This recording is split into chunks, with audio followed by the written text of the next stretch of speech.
आप सभी का स्वागत है आज की इस वीडियो में, जिसमें हम अपने पेशेंट्स की ट्रांसफॉर्मेशन जर्नीज दिखाएंगे। तो ये हैं हमारे पहले पेशेंट जो अपनी हेयर ये जानते हैं इनकी ट्रांसफॉर्मेशन जर्नी। सो क्यूएसटी मैंने चूज़ किया था फर्स्ट ऑफ ऑल कि मेरा जो फर्स्ट इंस्ट्रक्शन था डॉक्टर सर के साथ, उसके अकॉर्डिंग उन्होंने जिस तरह से एक्सप्लेन किया था और जो यहाँ पे प्राइस रेंज है बाकी क्लिनिक्स के अराउंड, वो भी बाकियों से काफ़ी कम है। और यहाँ पे जो प्री केयर है, ड्यूरिंग केयर है, आफ्टर केयर है सर्जरी की, वो भी बहुत अच्छी है। उसी की वजह से मैंने क्यूएसटी चूज़ किया था। मेरा नाम प्रभात चौहान है, मेरी एज 34 है, मैं हरिद्वार से हूँ। इस समय मैं क्यूएसटी में हूँ। यहाँ पे मेरा 2 साल पहले हेयर ट्रांसप्लांट हुआ था। इस समय मैं अपने रेगुलर पीआरपी के आया हूँ। ये रेगुलर के लिए है, जब भी आपको लगे कि आपके हेयर दुआ से हल्के थिन हो रहे हैं, तो मैम ने बोला था कि आप यहाँ पे पीआरपी दोबारा करा सकते हैं। पहले यहाँ हेयर ट्रांसप्लांट से पहले क्राउन एरिया में मेरे बहुत कम बाल थे, तो मेरे अंदर उतना कॉन्फिडेंस नहीं था। बाहर निकलते वक्त मेरे को हमेशा टोपी पहननी पड़ती थी। ट्रांसप्लांट के बाद मेरा जो कॉन्फिडेंस था वो वापस आया है। अब मैं बिना टोपी पहने बाहर निकलता हूँ। जिसका भी हेयर ट्रांसप्लांट कराना है वो बिना सोचे समझे करा सकता है। It will give you confidence back. यहाँ पे भी ट्रांसप्लांट से पहले मैम से बात की थी, तो सब बहुत अच्छे से उन्होंने सब बताया था, क्या क्या प्रोसीजर होगा, कैसे कैसे होगा। ट्रांसप्लांट वाले दिन भी सबने बहुत अच्छे से टेक केयर किया था। और ट्रांसप्लांट के बाद भी जब भी आप यहाँ पे किसी क्वेरी के लिए आओ, तो हर कोई आपकी बात सुनता है। जब मेरे बाल पतले हो रहे थे, बाल्डनेस आ रही थी, तो मैं काफ़ी डॉक्टर से मिला, हरिद्वार में मिला, देहरादून में मिला। सब ने मेरे को हेयर ट्रांसप्लांट के बारे में बोला कि हेयर ट्रांसप्लांट एक ऑप्शन है जिससे बाल ग्रो बैक कर सकते हैं। उसके बाद मैंने इंटरनेट पे सर्च की, डॉक्टर से पूछा, तो सब ने मेरे को क्यूएसटी के बारे में बोला कि आप हरिद्वार के क्यूएसटी पे जाइए। जितना भी उत्तराखंड में है, आसपास के एरिया में है, ये सबसे बेस्ट है। तो इसलिए मैंने क्यूएसटी चुना था, हरिद्वार वाला। तो जब मैं क्यूएसटी पे पहली बार आया था, तो मैं यहाँ जो इनके मेन डॉक्टर हैं उनसे मिला था। उन्होंने मेरे को 1-1.5 घंटा लगा के बैठा के सबको समझाया था कि क्या हेयर लाइन होने वाली है, कितने फॉलिकल्स लगेंगे, डिफरेंट टाइप के फॉलिकल्स के बारे में ढंग से एक्सप्लेन किया था। हेयर ट्रांसप्लांट से पहले और हेयर ट्रांसप्लांट के बाद की जो आफ्टर केयर होगी वो भी ढंग से एक्सप्लेन की थी। तो उन्होंने बहुत ही डिटेल में एक्सप्लेन किया था, जो मेरे को बहुत सही लगा था। और ट्रांसप्लांट के बाद भी आप जब भी यहाँ पे आओ, आपको वैसे ही ट्रीट किया जाता है जैसे आपको ट्रांसप्लांट से पहले ट्रीट किया था। तो that is also one of the best thing here. आप जब भी यहाँ मैम से मिलना आते हो, सर से मिलना आते हो, आप ऑनलाइन अपॉइंटमेंट लेके कभी भी उनसे मिल सकते हो। हेयर ट्रांसप्लांट से पहले जो मेरे को रिजल्ट बताया गया था, एग्जैक्टली वही रिजल्ट आया है। जितनी हेयरलाइन मेरी बताई गई थी, उतनी हेयरलाइन मेरी 2 साल के बाद भी मेंटेन है। तो ट्रांसप्लांट के बाद जिनसे मैं पहली बार मिलता हूँ, उनको तो पता ही नहीं चलता कि ट्रांसप्लांट हुआ है, नहीं हुआ है। और जो मेरे फ्रेंड्स फैमिली थे जिन्होंने ट्रांसप्लांट से पहले मेरे को देखा था, वो भी यही बोलते हैं कि ट्रांसप्लांट होने के बाद भी ऐसा नहीं लगता कि तुम्हारा ट्रांसप्लांट हुआ है। जितने एरिया में जो बाल लगाए थे सब ग्रो बैक हो गए हैं, वो एकदम नेचुरल दिखते हैं। और जहाँ से पीछे से बाल निकाले गए थे बैक एरिया से, वो भी पूरा हील हो चुका है। तो सर्जरी से पहले सबसे बड़ा क्वेश्चन यही होता है कि कितना पेन होगा, सर्जरी के बाद कितना पेन रहेगा। तो सर्जरी से पहले जब आपको एनेस्थीसिया दिया जाता है, तो उस समय एकदम माइल्ड सा पेन रहता है। उसके बाद आपका पूरा एनेस्थीसिया के बाद पूरा सुन्न कर दिया जाता है एरिया। तो आपकी जब तक सर्जरी चलती है, आपको कुछ भी फील नहीं होता है। और उसके बाद भी जो आपको एंटीबायोटिक दी जाती है 1 वीक के लिए, उसमें थोड़ी बहुत प्रॉब्लम आती है। वो तो नॉर्मली हर किसी प्रोसीजर में आएगी, लेकिन कुछ ऐसा नहीं होता कि जो माइल्ड से ऊपर जाए।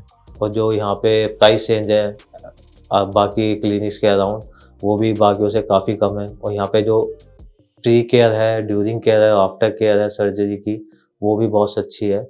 उसी की वजह से मैंने क्यूएसटी चूज़ किया था। तो सर्जरी के टाइम पे मेरे 3500 ग्राफ लगे थे, जैसे कि आपने पिक्चर्स में पहले देखा है। और अब आप रिजल्ट देख सकते हैं कि यहाँ पे पूरी डेंसिटी है वो एकदम फुल हो चुकी है। ये 2 साल बाद की डेंसिटी है। इसमें शेडिंग पीरियड भी आता है थोड़ा सा, फिर एकदम नॉर्मल हो जाते हैं, जो कि नॉर्मल वालों के साथ होता है। तो आप देख सकते हैं खुद ही, आगे की और पीछे की डेंसिटी एकदम थिक हो गई है। So I want to thank QST for the amazing results.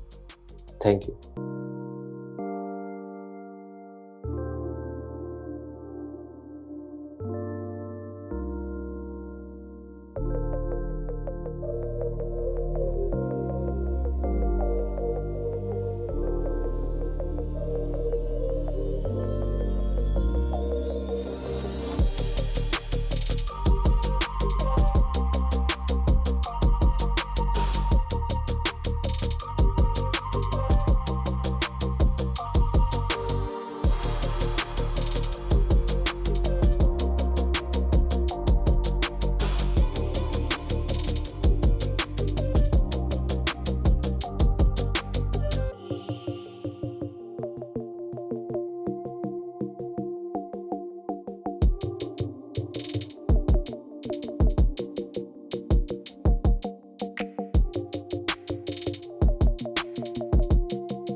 अभी आपने पिछले पेशेंट की ट्रांसफॉर्मेशन जर्नी देखी, अब मिलते हैं हमारे अगले पेशेंट से। काफी सेलिब्रिटीज वगैरह भी हेयर ट्रांसप्लांट करवा रखा था और सबसे अच्छी इनकी बात है कि जो हेयर लाइन है इनकी वो काफी नेचुरल रहती है। मतलब अगर आपको आप पता ही नहीं, अगर आपका हेयर ट्रांसप्लांट हो रखा है तो अगला जान भी नहीं पाता है कि उसकी हेयर ट्रांसप्लांट हो रखी है। तो मेरा नाम डॉक्टर नवीन पांडे है, हम गाजियाबाद से हैं। मेरे हेयर फॉल की जो जर्नी है वो स्टार्ट हुई थी जब मैं MBBS की अपनी इंटर्नशिप में था। मेरे स्टार्टिंग से ही जो फोरहेड था वो ब्रॉड था, पर हेयर की जो डेंसिटी थी वो अच्छी थी। पर इंटर्नशिप के बाद जब मैंने अपने PG की प्रिपरेशन शुरू की, उसके बाद स्ट्रेस बहुत ज्यादा, फिर डाइट पे ध्यान नहीं देना, इस सब चीजों के वजह से, और तो मैं हेयर पे भी ध्यान नहीं दे पा रहा था। पर ग्रेजुअली वो हेयर फॉल होते रहा और ग्रेजुअली जब मैंने नोटिस किया तो हेयर बहुत ज्यादा मेरे झड़ चुके थे, फ्रंटल काफी थिन हो गए थे फ्रंटल हेयर। तो उसके रिगार्डिंग मैंने अपने काफी जो डर्मैट दोस्त हैं उनसे कंसल्ट किया, तो दे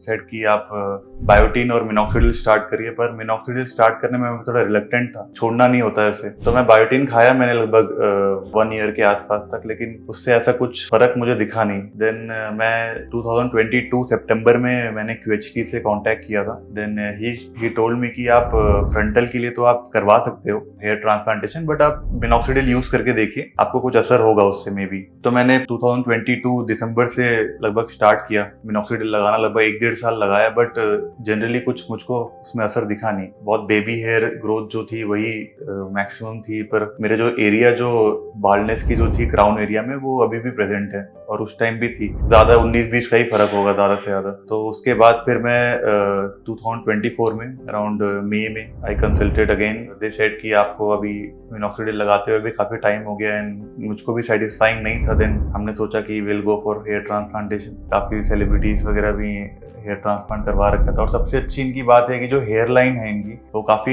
नेचुरल रहती है। मतलब अगर आपको पता ही नहीं, अगर आपका हेयर ट्रांसप्लांट हो रखा है तो अगला जान भी नहीं पाता है कि उसकी हेयर ट्रांसप्लांट हो रखी है। तो वो बहुत अच्छी चीज होती है, क्योंकि एक नेचुरल लुक बहुत जरूरी होता है हेयर ट्रांसप्लांट में, क्योंकि नेचुरल लगना सही है। और इनके बहुत सारे वीडियोस भी हैं और बहुत सारे पेशेंट्स जो नॉर्मल पेशेंट्स हैं, नॉर्मल इंडिविजुअल्स हैं जिनकी काफी अच्छी रिकवरी हुई, काफी अच्छी हेयर ग्रोथ हुए with in 15 months, 1 year, 8 months, 5 months. तो इसी वजह से एक थोड़ा कॉन्फिडेंस भी बिल्डअप हुआ QHT के अराउंड की चलो लेट्स ट्राई, एक बार ट्राई करते हैं QHT। तो जो हेयर लाइन है मेरा वो थोड़ा रिसीड हो रखा है यहाँ से थोड़ा आगे से, और प्लस जो फ्रंटल एरिया है उसमें भी काफ़ी थिनिंग है। और ये मुझको QHT जो क्लिनिक है उन्होंने लगभग 3800 to 4000 एडवाइस किया है ग्राफ, जो कि अप्रॉक्स उतना ही लगेगा देयर सेइंग। और प्लस अभी डॉक्टर से कंसल्ट करेंगे, अब देखते हैं अभी क्या कहते हैं। वैसे स्टाफ तो बहुत अच्छा है यहाँ पे, वाइफ भी बहुत अच्छी है। Let's hope for the best कि अच्छे से हो, डॉक्टर भी अच्छे से कंसल्ट करें, अच्छे से देखें एंड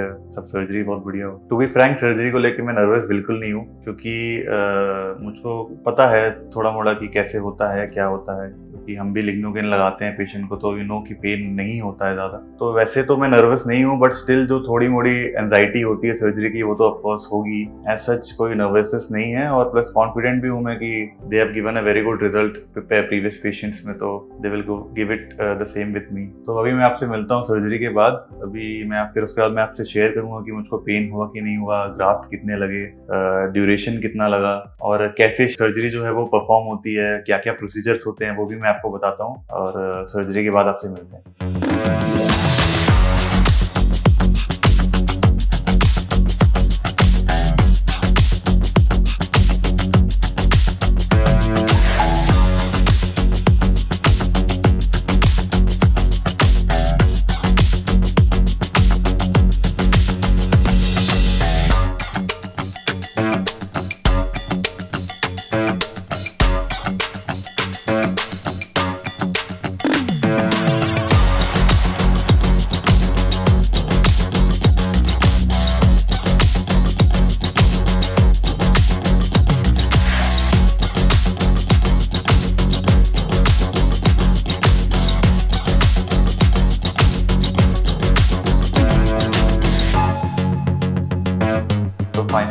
सर्जरी कंप्लीट हो गई। कल जो थी मेरी स्लिटिंग हुई थी, आज मेरी फाइनल जो प्रोसीजर था, जो ग्राफ्ट निकालना और इम्प्लांटेशन जो है वो आज कंप्लीट हुआ। अराउंड 4500 ग्राफ्ट, 44 to 4500 ग्राफ्ट मेरे स्कैल्प में लगे हैं और प्रोसेस जो था वो काफी स्मूथ था, काफी लॉन्ग था, मतलब 5 से 6 घंटे लग जाए, लेकिन काफी स्मूथ था, कोई पेन था नहीं, कुछ पेन हुआ नहीं और काफी अच्छे से एनेस्थीसिया दिया गया था, लोकल एनेस्थीसिया काफी अच्छे से दिया गया था, जिसकी वजह से कुछ पेन वगैरह कुछ हुआ नहीं। और स्टाफ भी बहुत कोऑपरेटिव थे, डॉक्टर्स भी बहुत अच्छे थे, टेक्नीशियंस भी, उन्होंने भी काफी अच्छे से प्रोसीजर किया और बाकी सब बढ़िया था। I really enjoyed the process. But surgery complete होने के बाद ऐसा अभी कुछ पेन नहीं है, बस हल्की सी जलन जो है वो ग्राफ्ट एरिया में हो रहा है, जो कि ग्रेजुअली नॉर्मल सी बात है, जो कि ग्रेजुअली ठीक हो जाएगी। और प्रिकॉशंस पे बस उन्होंने यही बोला है कि 1 दिन तक ग्राफ्ट साइड जहाँ है जो है वहाँ पे बैंडेज रहेगा और उसको वो 24 आवर्स बाद हमें रिमूव करना है और अपराइट पोजीशन में सोना है,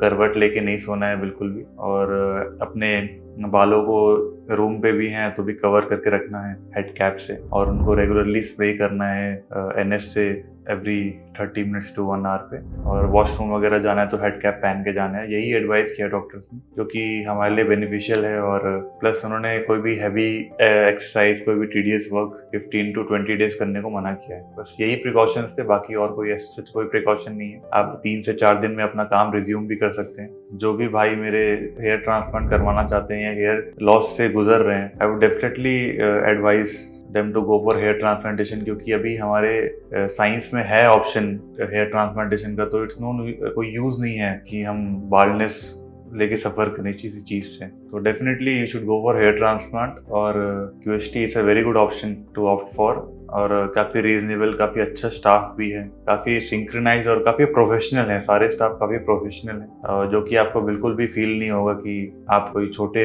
क्लिनिक में हैं या कोई बहुत बड़े क्लिनिक में है। बहुत अच्छा स्टाफ है, बहुत अच्छे तरीके से उन्होंने टेक केयर किया, काफ़ी चीज़ें बारीक बारीक चीज़ों की भी ध्यान दी। तो अब नेक्स्ट मेरी विजिट होगी अपनी PRP के लिए, PRP सेशन के लिए, जो कि अराउंड 1 मंथ बाद होगी। तब आपसे फिर दोबारा मिला जाएगा। और I would like to thank QST clinic कि मेरी प्रोसेस इतनी ईजी रही और इतने अच्छे से मेरा टेक केयर किया। तो thank you QST clinic, thank you so much. अभी आपने पिछले पेशेंट की ट्रांसफॉर्मेशन जर्नी देखी, अब मिलते हैं हमारे अगले पेशेंट से। थोड़ी देर भले ही रुक जा रहा था हेयर फॉल, लेकिन उसके बाद जब आप मेडिसिन खाना बंद कर देते हैं तो उसके बाद हेयर फॉल फिर से शुरू हो जा रहा था। ट्रांसप्लांट से पहले मुझे थोड़ा डर लग रहा था। मेरा नाम दिलीप है, मैं मंडी का रहने वाला हूँ, जो कि हिमाचल प्रदेश में है, और मेरे ट्रांसप्लांट को अब 1 महीना हो चुका है और आज मैं अपनी फर्स्ट PRP के लिए क्लिनिक आया हूँ। मेरा हेयर फॉल लगभग जब मैं 20 साल का था तब शुरू हो गया था, लेकिन स्टार्टिंग में इतना पता नहीं लगता है क्योंकि काफ़ी वॉल्यूम होता है बालों का, तो इतना फील नहीं होता कि हेयर फॉल ज़्यादा हो रहा है। लेकिन धीरे धीरे जैसे आपका वॉल्यूम कम हो जाता है तो फील होने लग जाता है कि काफ़ी जो है बॉल्डनेस आ रही है धीरे धीरे। तो जब मेरा हेयर फॉल शुरू हुआ तो स्टार्टिंग में मैंने इतना ध्यान नहीं दिया, लेकिन जब बहुत ज़्यादा हेयर फॉल हो गया तो उसके बाद मैंने बहुत सारी चीज़ें ट्राई की, चेक भी करवाया बहुत जगह पे, कुछ मेडिकेशंस जो डॉक्टर ने बताई वो भी ट्राई की, लेकिन जो मेडिकेशन थी उनसे थोड़े टाइम के लिए डिले हो जा रहा था जो हेयर फॉल था। लेकिन धीरे धीरे थोड़ी देर भले ही रुक जा रहा था हेयर फॉल, लेकिन उसके बाद जब आप मेडिसिन खाना बंद कर देते हैं तो उसके बाद हेयर फॉल फिर से शुरू हो जा रहा था। तो फाइनली जब बहुत ही ज़्यादा मुझे बॉल्डनेस फील हो रही थी और मुझे ऐसा लग रहा था कि अब दवाई खाने से कोई फ़र्क नहीं होगा, तो उसके बाद मैंने फाइनली डिसाइड किया था कि मैं अपना ट्रांसप्लांट कराऊंगा। तो जब मैंने ये सोच लिया कि मुझे हेयर ट्रांसप्लांट कराना है तो उसके बाद मैंने रिसर्च करना स्टार्ट कर दी कि मैं कहाँ अपना हेयर ट्रांसप्लांट कराऊं। तो मैं ऑनलाइन चेक करने लग गया काफ़ी जगह पे कहाँ पे क्लिनिक्स हैं और उनके क्या प्राइस है, पर ग्राफ्ट क्या रेट है और रिज़ल्ट कैसे हैं क्लिनिक में। तो ऐसे ही सर्च करते करते मुझे यूट्यूब पे QST की वीडियोस मिली और जब मैंने रिज़ल्ट देखे, QST के लगभग रोज़ 2 से 3 वीडियोस ट्रांसप्लांट की अपलोड होती हैं, तो जब मैंने रिज़ल्ट देखे तो मुझे काफ़ी अच्छे रिज़ल्ट लगे और काफ़ी नेचुरल रिज़ल्ट थे। बाकी क्लिनिक्स और QST में मुझे यही डिफरेंस लगा कि QST में जो रिज़ल्ट थे वो बहुत ज़्यादा नेचुरल थे, मतलब अगर किसी को नहीं पता हो कि आपने ट्रांसप्लांट कराया है तो नहीं लग रहा था आइडिया कि आपका ट्रांसप्लांट हुआ है। तो इसलिए मैंने यहाँ पे ट्रांसप्लांट कराया और ट्रांसप्लांट से पहले मुझे थोड़ा डर लग रहा था। आई थिंक सभी को ही लगता होगा कि दर्द होगी, कितना टाइम लगेगा, कैसे होगा ट्रांसप्लांट, सही होगा नहीं होगा। लेकिन जब मेरा ट्रांसप्लांट हुआ तो जब से मैंने क्लिनिक में एंटर किया ट्रांसप्लांट कराने के लिए, तो उसके बाद यहाँ जो भी स्टाफ था उन्होंने बहुत ज़्यादा ध्यान रखा। उन्होंने जो भी मेरे मन में डाउट्स थे वो सारे क्लियर किए और उसके बाद फाइनली सर्जरी हुई। और सर्जरी के टाइम मैं बोलूँगा कि इतना पेन नहीं होता है, मतलब आप आराम से पेन को टॉलरेट कर सकते हो क्योंकि आपके स्कैल्प पे एनेस्थीसिया लगा होता है। तो आपको बस एनेस्थीसिया का दर्द होगा स्टार्टिंग में, उसके बाद आपको कुछ भी फील नहीं होता है। आप मतलब मैं अगर अपने ट्रांसप्लांट की बात करूं तो मैं ऑलमोस्ट फुल डे मेरा ट्रांसप्लांट था, तो मैं पूरे दिन काफ़ी रिलैक्स था ट्रांसप्लांट के time.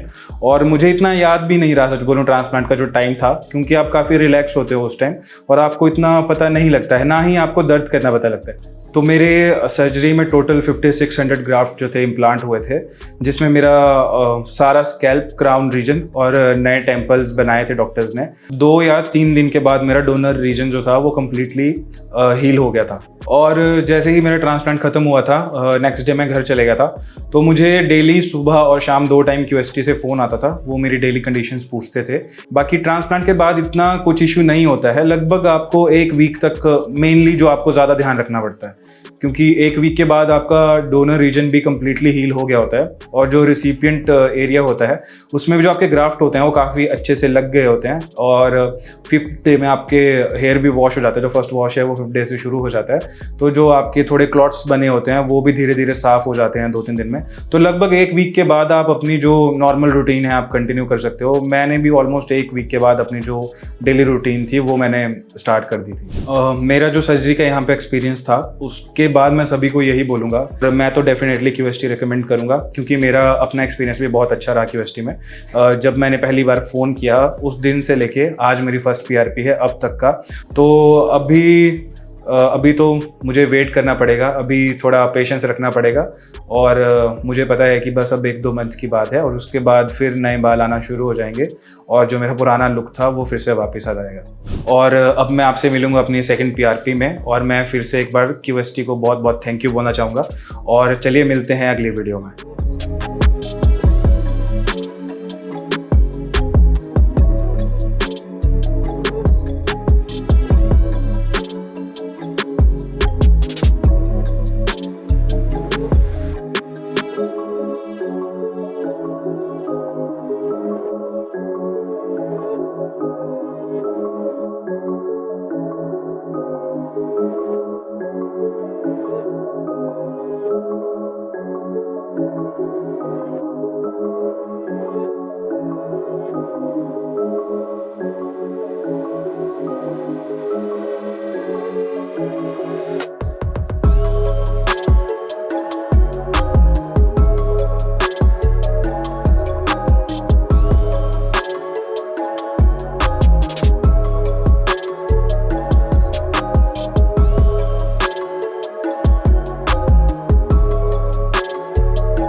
Hello friends, if you have not subscribed to our channel yet, please like this video, share and subscribe to our channel, and don't forget to hit the bell icon so that you will get update on every video.